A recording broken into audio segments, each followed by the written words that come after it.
Assalamualaikum warahmatullahi wabarakatuh. Di sini saya akan menjelaskan sedikit pembahasan tentang sejarah sosial Islam di Republik Demokrat Timur Leste. Ini merupakan salah satu subbab dari buku Sejarah Sosial Muslim Minoritas Etnis Melayu di Nusantara.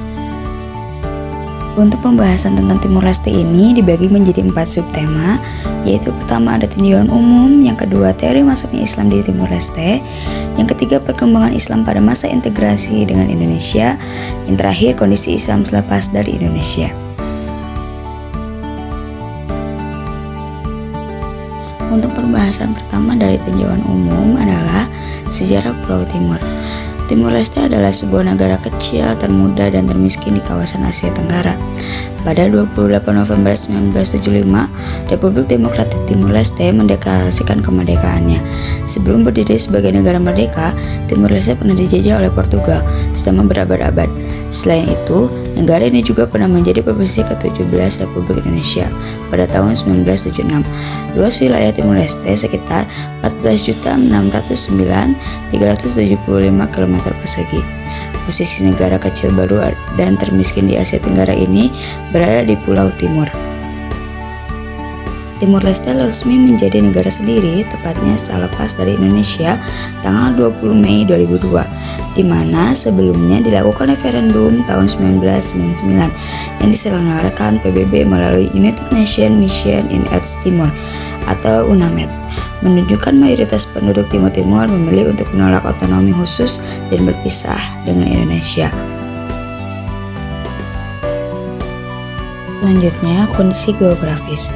Secara astronomis, Timur Leste terletak antara 8 derajat lintang selatan sampai 10 derajat lintang selatan dan 124 derajat bujur timur sampai 127 derajat 30 bujur timur.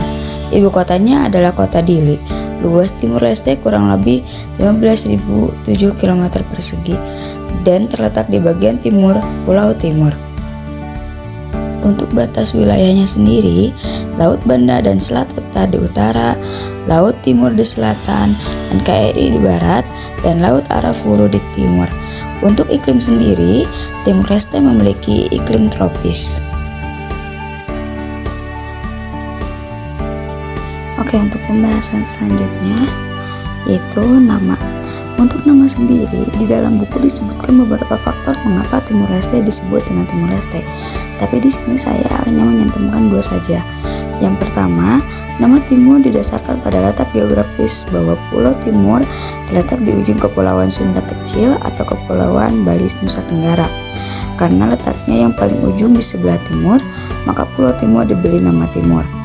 Kedua, kota Timur diambil dari kata timur dalam bahasa Tentun yang artinya bukan hanya terletak arah matahari terbit, tapi juga kata-kata timur merupakan sebutan bagi suatu hal atau pesona yang lebih gelap, lebih tua, lebih awal, lebih sederhana, lebih murni, lebih natural, lebih orisinal, dan lebih tradisional. Yang selanjutnya, penduduk. Sebagai besar dari orang Timur Leste adalah keturunan campuran Melayu Polinesia dan keturunan Melanesia.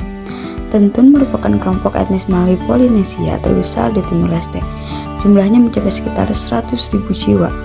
Kelompok etnis Tentun terutama tinggal di pantai utara dan sekitar Dili.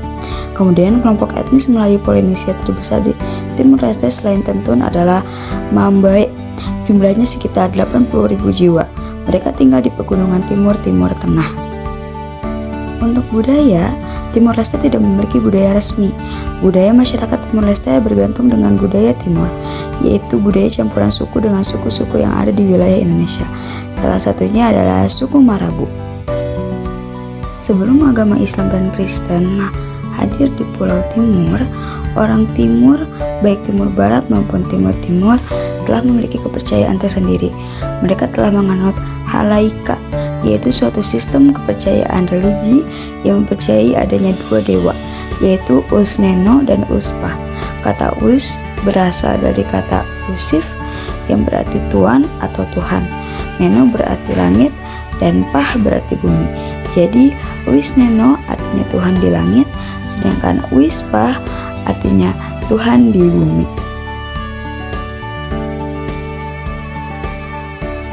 Terdapat 5 teori mengenai Islam masuk ke Timur Leste. Yang pertama, Islam masuk ke Timur Leste pada abad ke-7 Masehi. Banyak pedagang Arab yang datang ke Dili. Teori yang kedua, Islam masuk ke Timur Leste abad 14 oleh para pendakwah Arab dan Kesultanan Malaka. Teori yang ketiga, Islam masuk ke Timur Leste pada tahun 1540 sampai 1550 oleh para mubalik dan para pedagang Demak. Teori yang keempat, perkembangan Islam dimulai di daerah-daerah pantai sekitar Pulau Solor, Alor, Ende, dan Manggarai dalam abad ke-15 Masehi. Teori yang kelima, Islam masuk ke Timur Leste bersamaan dengan datangnya para pedagang Eropa pada awal abad ke-18 Masehi. Lanjut pembahasannya kepada perkembangan Islam. Pada masa pemerintahan Portugis di wilayah bagian timur, prosesi Islam di wilayah ini sangat terhambat karena orang Indonesia tidak leluasa menyebarkan Islam. Sebaliknya, Katolik sangat berkembang karena pengaruh dari Portugis. Proses Islamisasi di wilayah timur kembali merebak saat Timur Leste menjadi bagian dari Indonesia. Menurut lembaga Sentisil, jumlah Muslim di Timur Leste pada tahun 1990-an itu mencapai 31.579 orang. Faktor meningkatnya umat Islam di Timor Leste yaitu adalah yang pertama, bertambahnya para pendatang Muslim dari wilayah Indonesia. Yang kedua, lembaga-lembaga Islam yang bertambah. Yang ketiga, adanya operasi TBO. TBO adalah tenaga bantuan operasi, yang dimana tugasnya adalah sebagai juru bicara atau penerjemah. Hal ini karena antara satu daerah dengan daerah yang lainnya tidak mengenal dan tidak saling memahami bahasa antar mereka. Nah, karena mayoritas anggota TBO atau TNI yang bertugas di Timur Leste ini merupakan umat Muslim, maka masyarakat Timur Leste yang belajar atau yang berada di TBO ini mereka masuk Islam dengan sukarela. Seiring dengan bertambahnya umat Muslim di Timur Leste pada waktu itu, maka masjid kecil An-Nur yang didirikan oleh orang-orang Arab sejak zaman Portugis di kampung Alor Diri berubah menjadi pusat aktivitas kaum Muslim. Pada masa itu, Masjid An-Nur telah menjadi pusat kegiatan MUI dan organisasi Islam lainnya. Selanjutnya, untuk memperkuat dakwah Islam di wilayah tersebut, didirikan pula Yayasan An-Nur pada tahun 1984 dan Madrasah Diniyah An-Nur. Sejak tahun 1977 sampai tahun 1979, Madrasah Diniyah An-Nur mengalami perkembangan yang sangat pesat. Dalam tahun-tahun berikutnya, Muslim Timur Leste berhasil membuka sekolah Madrasah Ibtidaiyah, Sanawiyah, dan Madrasah Aliyah. Madrasah Ibtidaiyah, Sanawiyah, dan Madrasah Aliyah tersebut merupakan pengembangan dari Madrasah Diniyah An-Nur. Timur Leste resmi menjadi negara mandiri sejak 2002. Saat ini Muslim di Timur Leste hanya berjumlah 5.011 atau hanya 3% dari jumlah penduduk keseluruhan.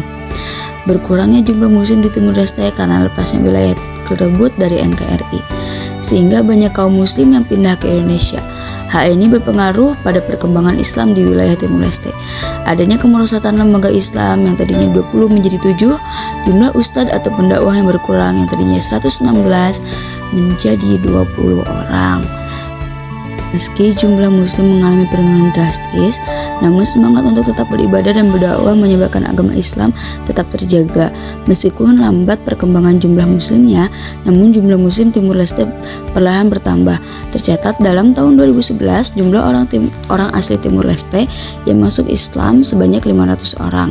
Kini, kaum Muslim di Timur Leste memiliki lembaga Islam formal yang disebut Centro da Comunidade Islamica de Timor Leste atau Sentisil atau Pusat Komunikasi Islam Timur Leste. Mungkin itu saja yang bisa saya sampaikan mengenai resum materi dari buku Sejarah Sosial Muslim Minoritas Etnis Melayu di Nusantara. Kurang lebihnya mohon maaf. Ditutup saja dengan doa. Rabbana atina fid dunya hasanah wa fil akhirati hasanah wa qina adzabannar. Assalamualaikum warahmatullahi wabarakatuh.